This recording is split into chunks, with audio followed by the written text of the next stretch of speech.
قرآن پاک کے اندر یہ ارشاد موجود ہے، فرمایا کہ وَيَسْأَلُونَكَ عَنِ الرُّوحِ، کہ آپ سے لوگ روح کے بارے میں سوال کرتے ہیں۔ قُلِ الرُّوحُ مِنْ أَمْرِ رَبِّي، فرمائیے کہ روح اللہ کا امر ہے، یہ اللہ کا حکم ہے، اللہ کا امر ہے۔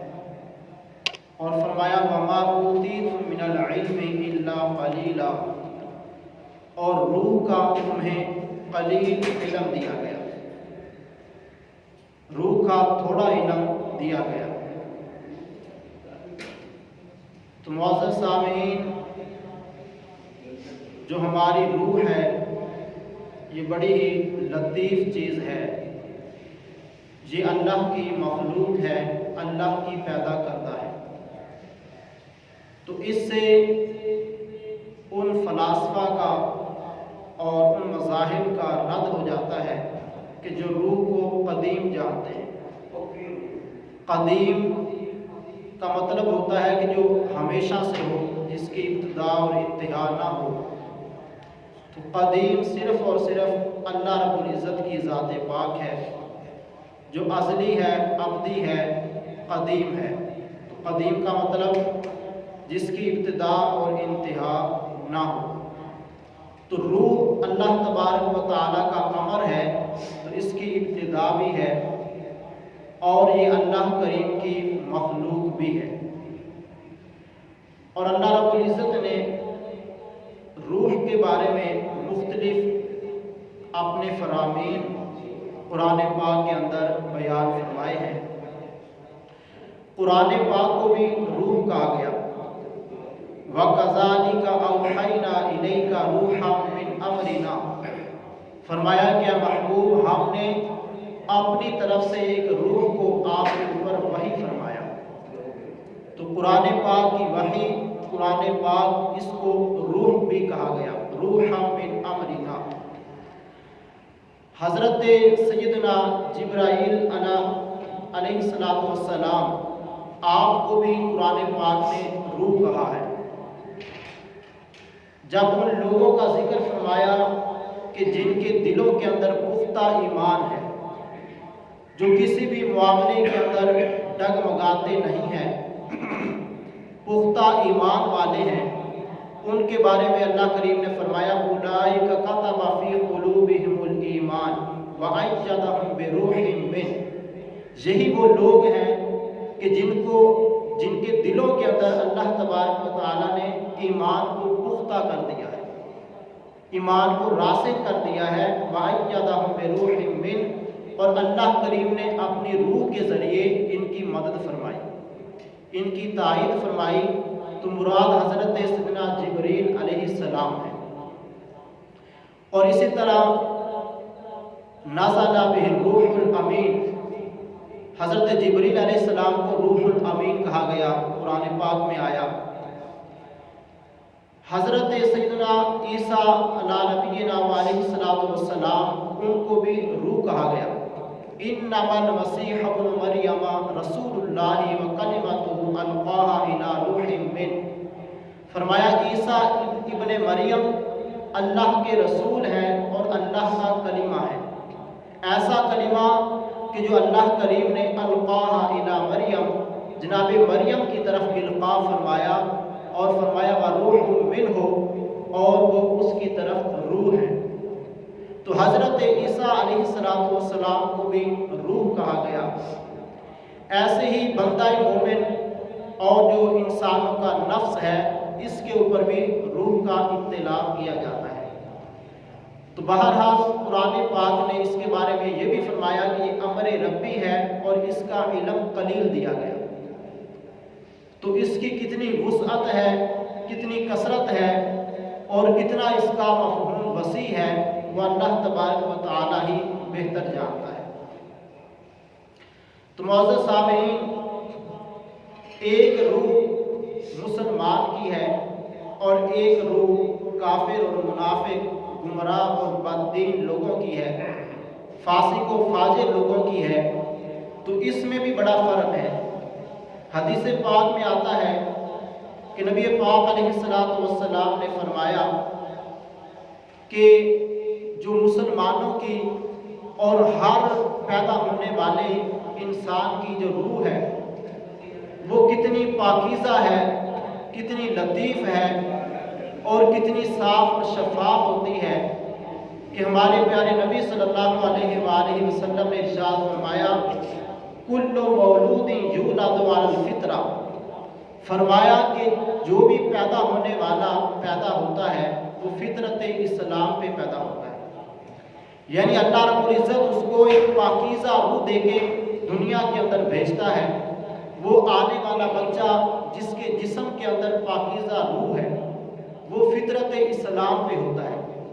یعنی کہ ہر پیدا ہونے والا اس کو مسلمان ہی کہا جائے گا۔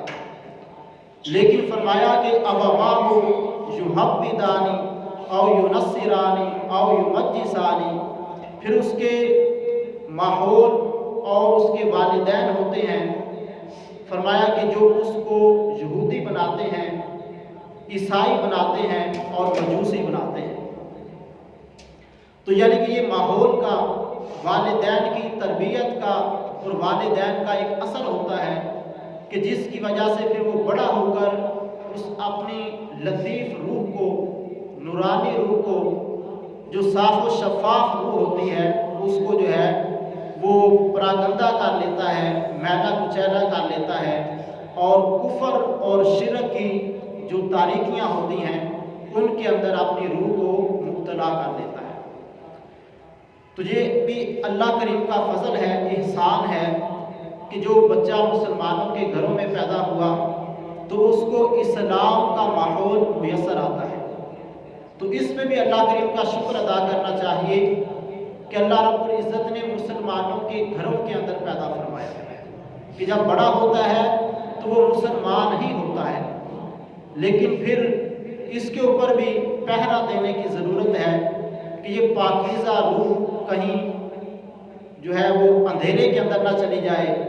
کہیں اس کے اوپر ماحول کا جو برا ماحول ہے اس کا اثر نہ ہو جائے، گناہوں والا، آلودگیوں والا، شرک، بت پرستی اور اسی طرح جو گناہ ہیں ان کا اثر اس روح کے اوپر نہ ہو جائے۔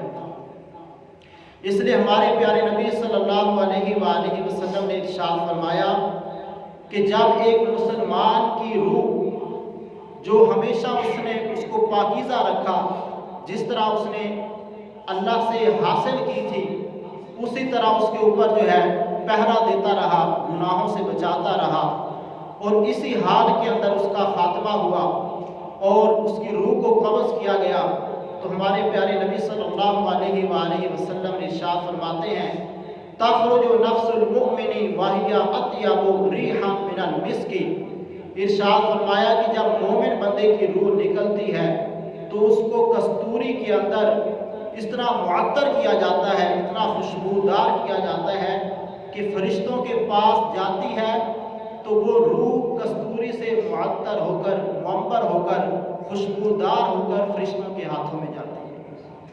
یہ ایک پاکیزہ روح جو اللہ کریم نے ایک بندہ مسلمان کو، ایک انسان کو عطا فرمائی اور اس نے اسی کے اوپر پہرا دیا اور برے ماحول سے، کفر سے، شرک سے، گناہوں سے بچایا، تو اللہ رب العزت اس کو یہ مقام اور مرتبہ عطا فرماتا ہے کہ وہ خوشبودار ہوتی ہے اور کستوری کے اندر لپیٹ کر جو ہے وہ فرشتوں کے ہاتھوں میں جاتی ہے۔ اور فرمایا کہ جب کسی کافر کی روح، بد دین کی روح، گمراہ شخص کی روح جب دنیا سے جاتی ہے تو حدیث پاک میں آیا کہ اس سے فتخرج نفسہ، اتنی بدبو نکلتی ہے، وہ روح اتنی بدبودار ہوتی ہے کہ تمام فرشتے اس کی بدبو سے جو ہے وہ نفرت کرتے ہیں اور اس کو دھتکارتے ہیں، یعنی کہ اس کو رد کیا جاتا ہے، اس سے نفرت کی جاتی ہے اور اس کو پسند نہیں کیا جاتا۔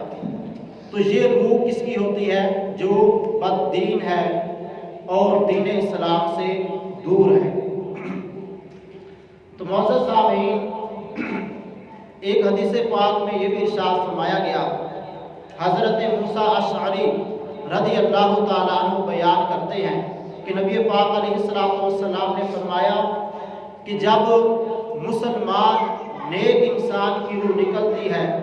تو فرمایا کہ وہ خوشبودار ہوتی ہے، فَتَنْطَلِقُ بِهَا الْمَلَائِكَةُ، جو اللہ کے فرشتے ہوتے ہیں اس روح کو اٹھا کر لے کر جاتے ہیں، اور پھر وہ فرشتے اس روح کا اس انداز میں استقبال کرتے ہیں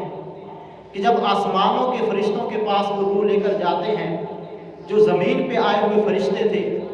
ان فرشتوں سے جا کر ملاقات کرتے ہیں، تو فرمایا کہ پھر آسمان کے فرشتے اس مومن اور صالح انسان کی روح کا استقبال کرتے ہیں، یہ ان کو تعارف کرواتے ہیں، وہ والے فرشتے استقبال کرتے ہیں اور یہ والے فرشتے کہتے ہیں ھذا فلاں ابن فلاں، یہ شخص فلاں فلاں ہے، اس کے باپ کا نام فلاں ہے، اور کہتے ہیں کہ کانا یعمل کیتا و کیتا، یہ بندہ جو تھا فلاں فلاں عمل کیا کرتا تھا، یعنی کہ اس کے اعمال کو، اس کے عمل کو گنواتے ہیں کہ یہ نماز پڑھتا تھا، یہ روزہ رکھتا تھا، یہ قرآن پاک پڑھتا تھا، اس کے جو جو اچھے اعمال ہوتے ہیں وہ فرشتے جا کر آسمان کے فرشتوں کو بتاتے ہیں، اور وہ پوری روح جو ہے خوشبوؤں کے اندر معطر ہوتی ہے، آسمان کے فرشتے اس کا استقبال کرتے ہیں۔ تو اس طرح اس روح کو اللہ رب العزت جو ہے جنت کے اندر پہنچاتا ہے، پھر آسمان کے فرشتے باقاعدہ اسے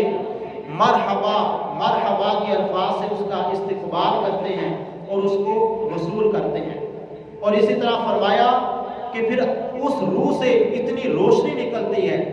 وہ اتنی نور والی ہو جاتی ہے کہ فَيَشْرُقُ فِي السَّمَاوَاتِ، جتنے بھی آسمان ہیں وہ سب کو منور اور روشن کر دیتی ہے۔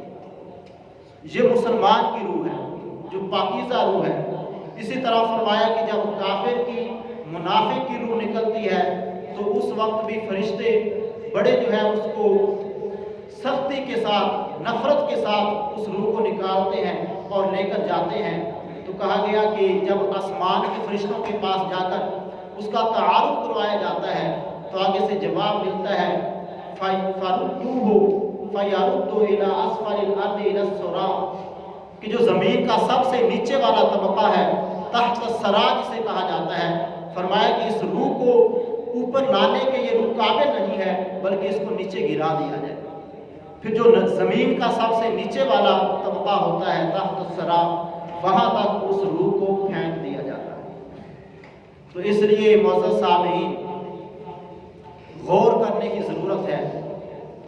کہ ہم اپنی خودی پہ غور کریں، اپنے اوپر غور کریں کہ اللہ رب العزت نے ہمیں کتنی پاکیزہ روح عطا فرمائی اور ہم کس انداز میں اس کو میلا کچیلا کر دیتے ہیں۔ حضرت علامہ اقبال نے کیا خوب کہا تھا کہ غافل نہ ہو خودی سے کر اپنی پاسبانی، غافل نہ ہو خودی سے کر اپنی پاسبانی، شاید کسی حرم کا تو بھی ہے آستانہ۔ تو یہ کہاں سے آیا تھا؟ یہ روح کہاں سے آئی تھی؟ وَنَفَخْتُ فِيهِ مِن رُوحِ رَبِّي، اللہ فرماتا ہے کہ ہم نے اس روح کو پھونکا تھا، اور یہ روح اللہ کریم کے جلووں سے معطر ہو کر آتی ہے جو اللہ کریم اس بندوں کو عطا فرماتا ہے۔ تو پھر فرمایا گیا کہ یہ روح دنیا کے اندر آ کر بھی دیکھیں، پھر بھی اللہ کریم کو جا کر سجدہ کرتی ہے، اللہ کریم سے ملاقات کرتی ہے۔ جب بندہ سویا ہوا ہوتا ہے تو بندے کی روح جو ہے وہ اللہ کریم کی بارگاہ کے اندر حاضری دیتی ہے، سجدہ کرتی ہے، اللہ کریم سے ملاقات کرتی ہے۔ تو یہ روح کی ملاقات ہوتی ہے، اللہ کو سجدہ کرتی ہے۔ تو جب اللہ کا حکم ہوتا ہے کہ واپس چلی جا تو وہ روح واپس آ جاتی ہے، اور کبھی اللہ کا حکم ہوتا ہے کہ وہ روح واپس ہی نہیں آتی اور نیند کی حالت میں اس کی روح کو قبض کر لیا جاتا ہے۔ تو اس لیے یہ کسی تعلق والی جگہ سے آتی ہے، اس کا کہیں سے تعلق ہوتا ہے، رابطہ ہوتا ہے، یہ کسی آستانے سے آتی ہے۔ تو حضرت اقبال نے کہا غافل نہ ہو خودی سے کر اپنی پاسبانی، غافل نہ ہو خودی سے کر اپنی پاسبانی، شاید کسی حرم کا تو بھی ہے آسمانہ۔ تو اللہ رب العزت نے اس روح کو بڑا اعلیٰ مقام عطا فرمایا ہے۔ تو